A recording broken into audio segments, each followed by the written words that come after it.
My name is Libby Kiger, and I am a white woman in my 30s with blonde hair, and I'm wearing a dark green dress, and my pronouns are she and her. And before we get started, I wanted to let you know that if you have any questions for us, please go ahead and put them in the Q&A box, and we'll answer them after our presentation. And if you're having any issues with hearing us or seeing the sign language interpreter, or if you're facing any other technical issues, please let us know in the chat so our communications director, Kevin, can try and help. I work at Disability Rights Louisiana, which is a statewide protection and advocacy organization for people with disabilities. And we're a team of attorneys, advocates, and policy specialists who work together to advocate for the rights of people with disabilities so that they can access the services and opportunities that they're entitled to, and so that they can live integrated and independent lives in their communities. Today, we're here to tell you about our Financial Access, Inclusion, and Resources Program, or FAIR for short. FAIR provides financial coaching and case management services to formerly incarcerated people with disabilities. We also contract with the Justice and Accountability Center of Louisiana to address our clients' legal fines and fees. Our goal is to improve the employment and financial outcomes of formerly incarcerated people with disabilities. And really, we want to help our clients achieve their long-term employment and financial goals and help them be in a better position to stay in the community after they're released from incarceration. We launched FAIR in 2019 with funding from the Kessler Foundation's Signature Employment Grant.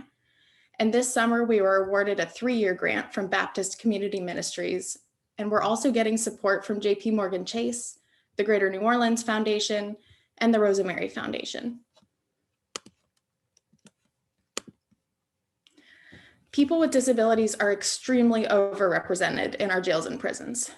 A person in a local jail is 4 times more likely to report that they have a disability than someone you might meet in the community.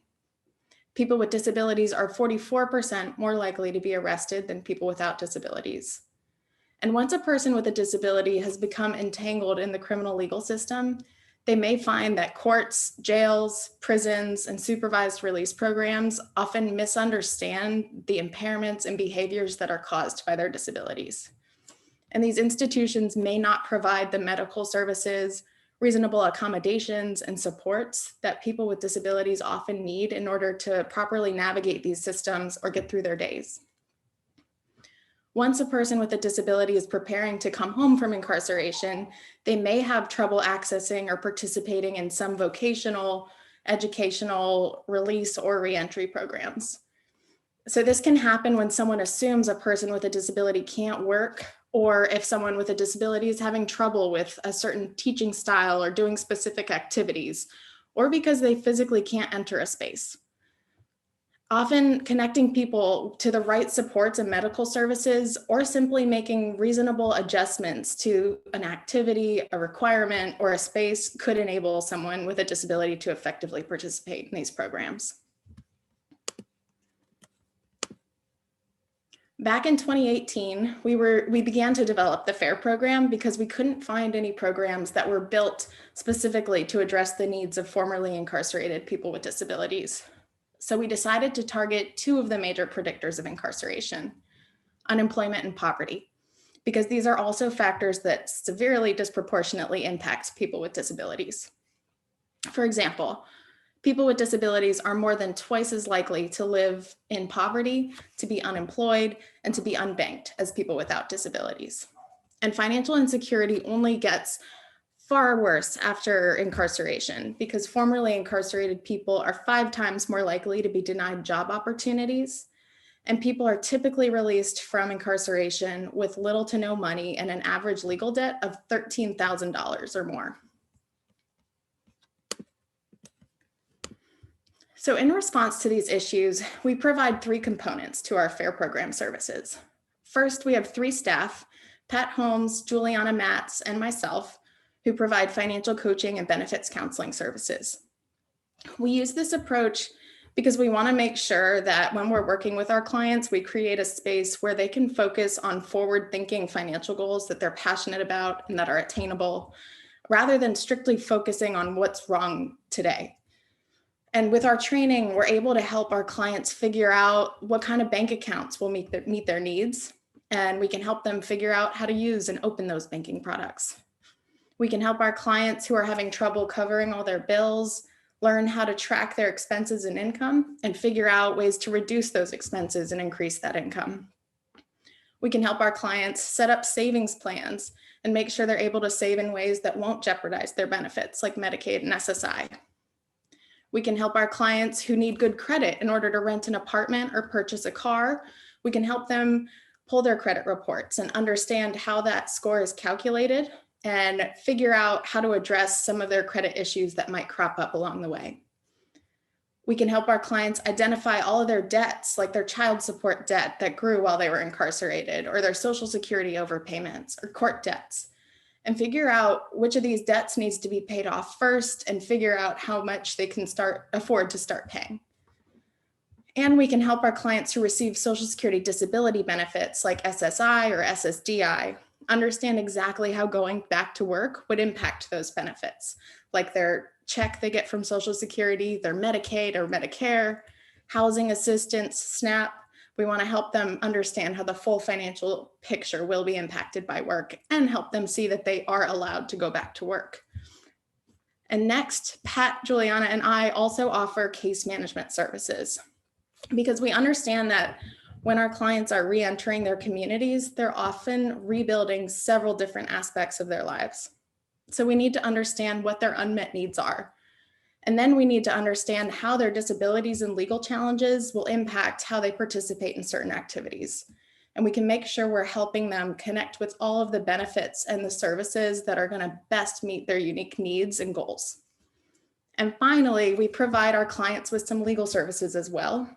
As I'd mentioned a little earlier, we contract with the Justice and Accountability Center of Louisiana, where one of their attorneys, Sarah Whittington, works to help our FAIR program clients identify if they have any fines and fees and attachments in either municipal or traffic court that are from before their experience in incarceration. We have many clients who come home from long prison sentences who are facing thousands of dollars of legal debts from issues that cropped up in a traffic court from years ago. And they may also have a warrant for their arrest because they have failed to appear in court on these cases. And most people would assume that these issues would be dismissed or addressed while a person is in prison, but that's usually not the case. So in response, Sarah is often able to help them get credit for time served. So that way they can move forward with doing things like getting their driver's license, and they can be at less risk of rearrest, and they can be in a better position to save for new goals. And then finally, our department director at Disability Rights is an attorney named Debbie Weinberg, who often provides our clients with legal support when they're facing legal issues that relate directly to their disabilities, like issues with accessing certain Medicaid services, or if someone's denied reasonable accommodations in certain situations. And with that, I'm gonna pass it on to Juliana Matz, who's gonna tell you guys a little bit more about our process and our eligibility. Great, thank you, Libby. Hey everyone, my name's Juliana. I'm a white woman with brown hair and glasses, and my pronouns are she, her, and I'm a case manager with the FAIR program. And I'll be talking through who we work with, what our process is like when we're working with clients, and some common barriers that we help clients to address. So first, eligibility. We work with people who were released from incarceration in the last 10 years or are 3 months prior to release from incarceration. We work with people who are between 18 and 70 years old and live in Orleans or Jefferson Parish. We work with people who have a disability. Now, we don't require proof or documentation of a disability. If someone believes that they have a disability, then we do too. And when people ask how we define what a disability is, we go by the Americans with Disabilities Act definition, which is a health condition that significantly impacts at least one major life activity, such as communicating, learning, eating, sleeping, walking, standing, reading, concentrating, or caring for yourself. And then lastly, we're working with people who want to work. We are an employment-focused program. And this is an important part of our eligibility that we dig into if a client initially says, no, they're not interested in working or that they're not sure. And this is because we often find that many people with disabilities are dissuaded from employment for a variety of reasons. For example, some people are told incorrectly that they can't work while they're on disability benefits, which isn't true and is not the full picture of how that works. In addition, a lot of people aren't aware of reasonable accommodations that they can request at work because of their disability that would otherwise enable them to be successful at their job. And then a lot of people have just been told that there are no jobs that they could possibly do because of their disability, which we know is often not true. So a lot of these reasons why someone might initially say no, or that they're not sure if they want to work, do have solutions. So if someone says no, we try to figure out why they're saying no. And if there's a solution to that issue, then we can work to address that together. Yeah, so those are the parameters of who we're working with. Next slide, please. Great. As far as our process for when we're working with clients, we receive referrals from a variety of different community partners and agencies. And once a client has been referred to us and screened for eligibility, what we do is we complete a baseline assessment, which is a relatively lengthy meeting, usually between 1 and 2 hours, where we identify clients' employment and financial goals and talk to them about how they envision a successful future for themselves. Then we also screen for barriers that the clients might be facing that could impact their ability to achieve those goals.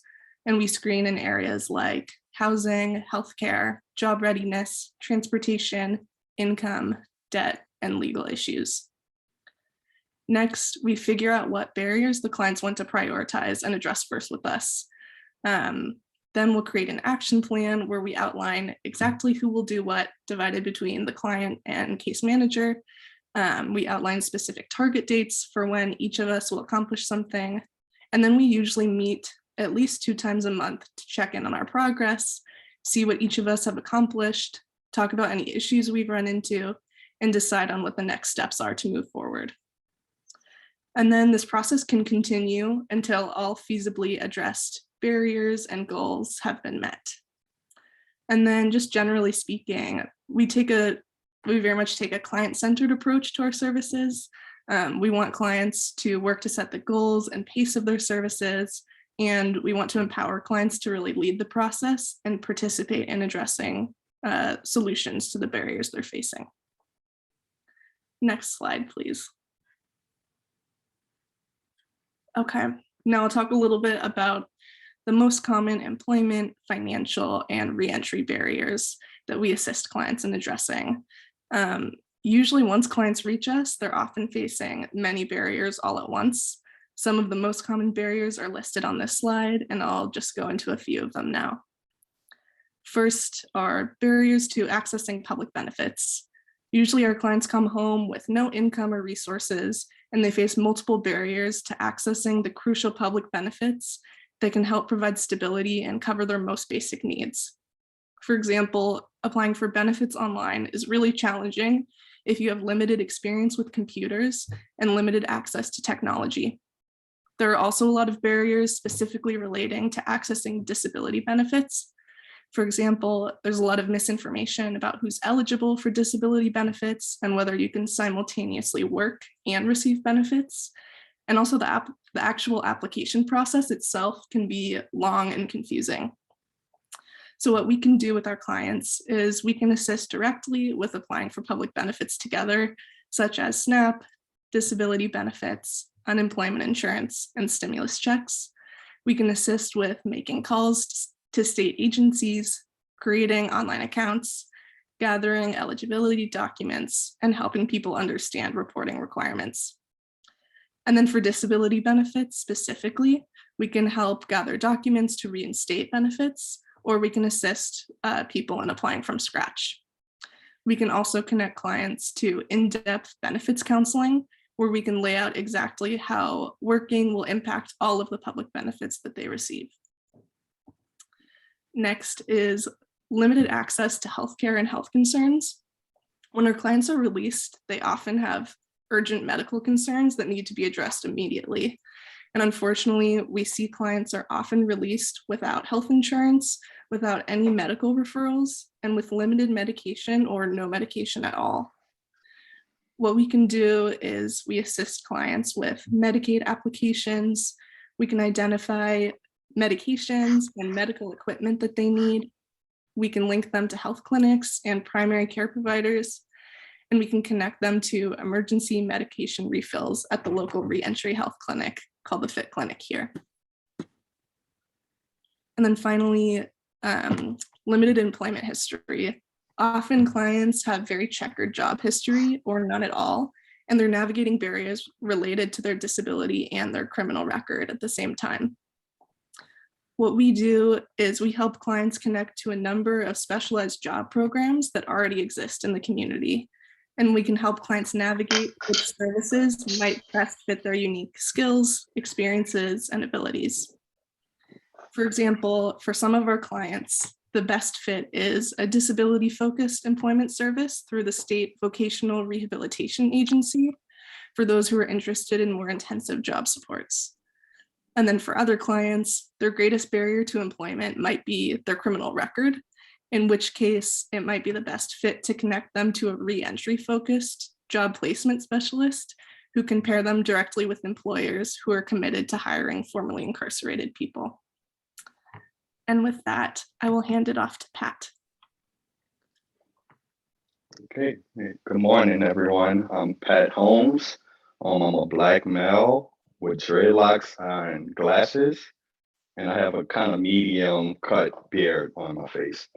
What I want to do is talk a little bit about key outcomes that FAIR program have observed, talk a little bit about how the FAIR program works out in regards to what we do with clients specifically, and talk a little bit about diving into the goals of clients and how we assist them with those goals, and then highlight some key program partners. So FAIR outcomes from June 2019 to November 2021. The FAIR program, first of all, provided financial coaching and case management services to 100 clients during this period. And just a key point I want to make here, just so I don't confuse anyone, when I talk about these percentages, I may also just add numbers of clients in to here, because the way the numbers have worked out, the percentage is essentially equal to the number of clients that we have served for the various demographics, reasons, and the services that we've provided. So for this information, demographic information, 86% or 86 clients were Black that we served during this reporting period. 82% of clients were male. 87% of the clients reported having co-occurring disabilities. So they either reported having both mental and physical disabilities, or some reported having a mental health disability along with substance use disorder, or some reported having physical disabilities along with substance use disorder. So that's how we calculated that number. 67% of clients were incarcerated for 2 years or longer. 46% of the clients also lacked a high school diploma or a GED, and 62% of the clients requested services within a year of their release from incarceration.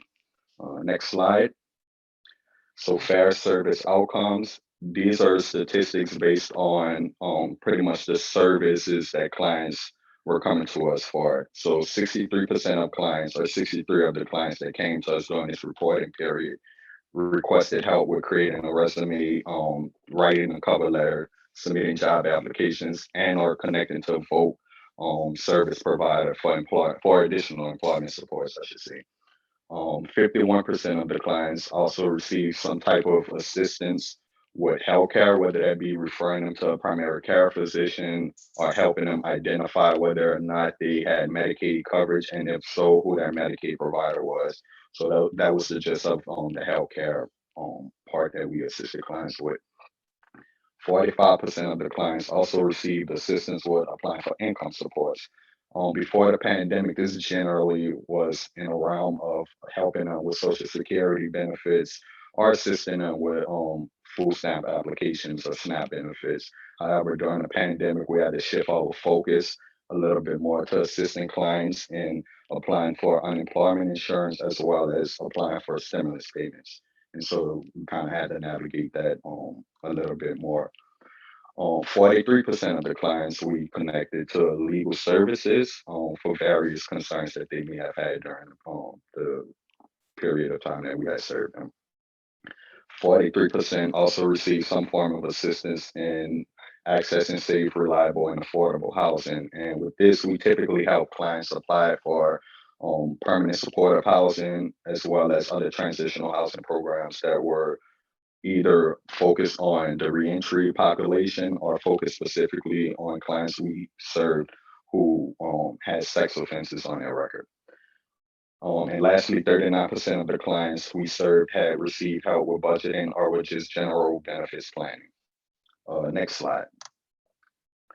Fair outcomes continue. So here are some statistics about the employment and financial outcomes for clients that were active with the FAIR program. 51% of FAIR clients, or 51 clients during this reporting period, had actually achieved employment. Just some additional stats to add here. Prior to COVID, FAIR had 53% of the clients it was serving were employed. However, as the pandemic prolonged, we realized and identified that 98% of the clients that we had helped find employment had lost their jobs during this period. Just for a comparative stat though, for 2019, NTIDE, which stands for National Trends in Disability Employment, provided a statistic that showed Louisiana's employment rate for 2019 was around 35%. So FAIR had an increase of around 18% more in employment population rate than the state of Louisiana did as a whole for 2019.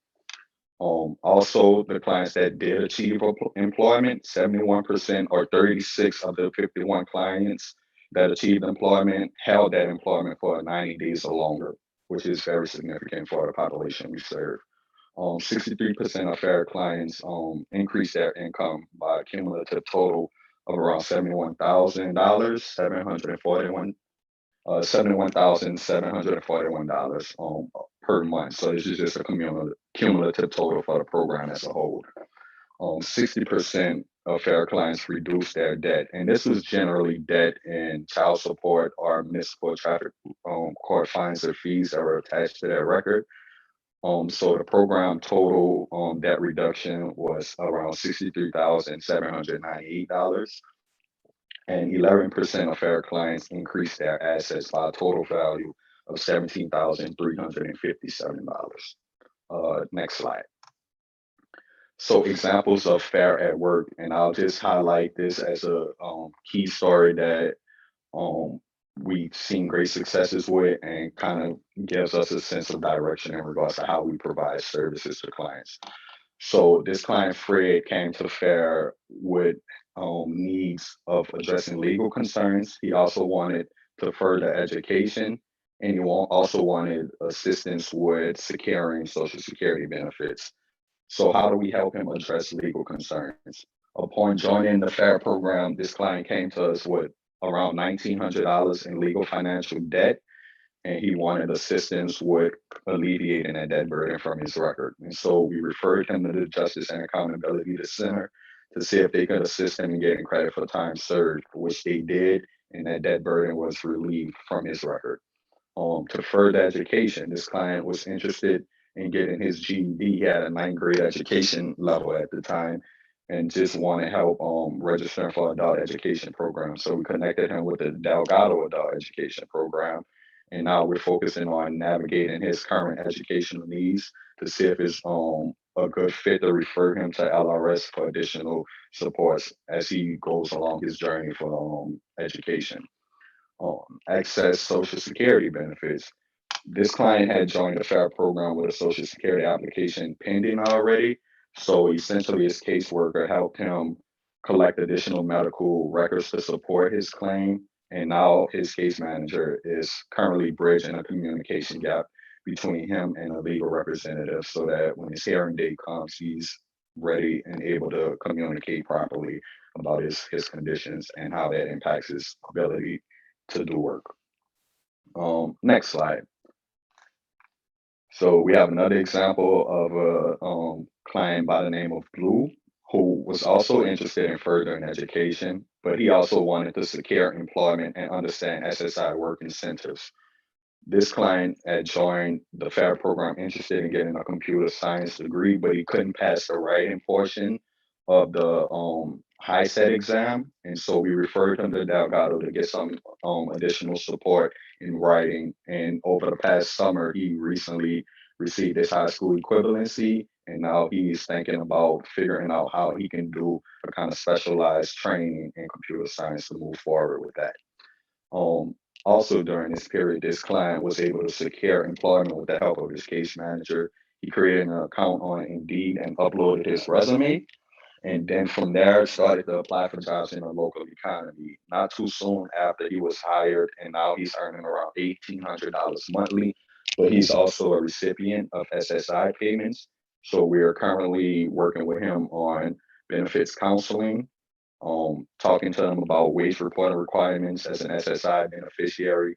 And we're going to construct a BSA or a benefit summary analysis to kind of pinpoint his reporting requirements and what working has done or the impacts of work on his benefits. Next slide. Okay, notable program partners. And these are some programs that we had mentioned throughout. For example, job placement, job training. We mentioned Louisiana Rehab Services, which is a key folk referral source for us for clients interested in further career planning and career development. So we use this program actually a lot for clients who don't have a lot of work history when they come home. CEO Works has also been a great partner who is pretty much immediate in regards to the employment that they provide for our clients. So they have been a great source for us as well. Legal supports, reentry partners, we mentioned JEC and the work that they have done to assist clients in alleviating legal financial obligations. Southeast Louisiana Legal Services has been a key partner in helping our clients gain access to housing when they have been discriminated against on the basis of their criminal record, or have helped us also identify reasonable accommodation issues in different housing facilities and kind of help clients address those related issues. The first 72 plus Orleans public defenders have been key referral sources for us and have been great in assisting our clients also as a partner. Financial services, Hope Credit Union has been a great secure banking option for our clients. Mochify is a recent development for us in regards to partnerships, so we're kind of navigating how we can use that source, but it'll be great if we can connect some of our clients who are more interested in the kind of mobile banking. This would be a great source for them. And Kingsley House is great in regards to helping clients with tax-related problems or applying for taxes. Disability education sources. I won't go into much detail on this. I will highlight Substance Abuse and Mental Health Services Administration, SAMHSA's SOAR training. I think is an important educational opportunity for people who are interested in assisting people in applying for disability benefits. SOAR training provides a holistic, detailed training on how to do just that. In healthcare services, we rely heavily on Metropolitan Human Services District and JPHSA for mental health services for our clients, and Crescent Care has been pivotal in helping our clients gain primary care services. Next slide. Okay, references. These are some references that we have used throughout the slides, and we just thought it would be important to add them at the end of the presentation.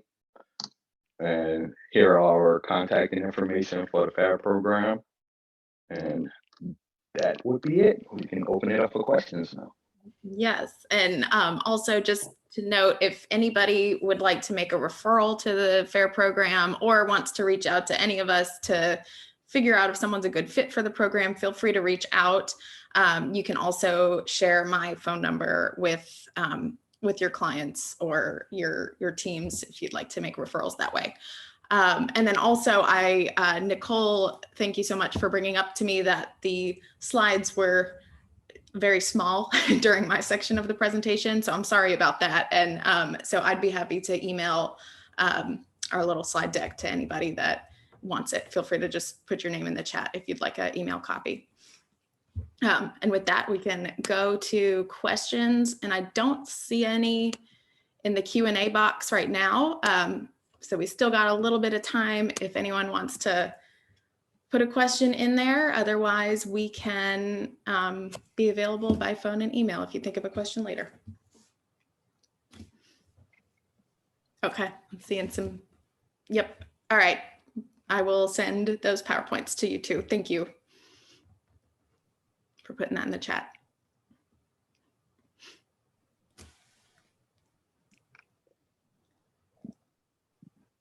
All right. It sounds like we don't have any questions. Thank you everybody so much for spending your morning with us, and feel free to reach out if you need anything from us. Take care.